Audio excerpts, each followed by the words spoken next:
న్యాయవాది గట్టు వామనరావు దంపతుల హత్యపై సిబిఐ దర్యాప్తు ప్రారంభించింది. పెద్దపల్లి జిల్లా రామగిరి మండలం కాల్వచెర్ల వద్ద 2021 ఫిబ్రవరి 17న న్యాయవాదుల గట్టు వామనరావు గట్టు నాగమణి దంపతుల హత్య జరిగింది. ఈ హత్య కేసు దర్యాప్తు బాధ్యతలను సిబిఐ చేపట్టింది. ఈ కేసు దర్యాప్తును సిబిఐకి అప్పగించాలని కోరుతూ వామనరావు తండ్రి గట్టు కిషన్ రావు సుప్రీంకోర్టులో పిటిషన్ దాఖలు చేశారు. దీంతో దర్యాప్తు బాధ్యతలను సిబిఐకు అప్పగిస్తూ ఆగస్టు 12న సుప్రీంకోర్టు జారీ చేసిన ఉత్తర్వుల మేరకు సిబిఐ తాజాగా ఎఫ్ఐఆర్ నమోదు చేసింది.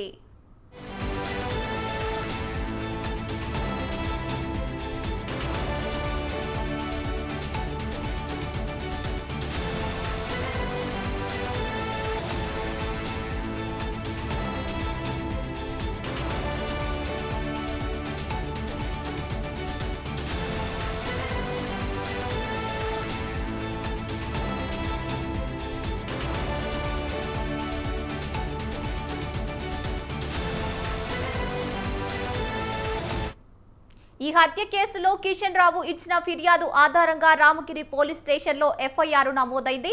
అయితే ఈ కేసు దర్యాప్తును చేపట్టి తుది నివేదిక ఖరారు చేయాలని సుప్రీంకోర్టు ఆగస్టు 12న సిబిఐని ఆదేశించింది. ఇది వరకు రామగిరి పోలీస్ స్టేషన్లో నమోదైన ఎఫ్ఐఆర్ను అదే సెక్షన్ల కింద మంత్రి మండలం గుంజపడుగులకి చెందిన వెల్ది వసంతరావు, కుంటా శ్రీనివాసు, అక్కపాక కుమార్లపై రిజిస్టరీ చేసి విచారణ చేపడుతున్నట్టు సిబిఐ పేర్కొంది. ఈ కేసు దర్యాప్తు అధికారిక ఇన్స్పెక్టర్ విపిన్ గుహాలతో వ్యవహరించనున్నారు. అయితే ఈ కేసుకు సంబంధించి పాత నిందితులు మళ్లీ అరెస్టు చేయకూడదని సుప్రీంకోర్టు స్పష్టం చేసింది.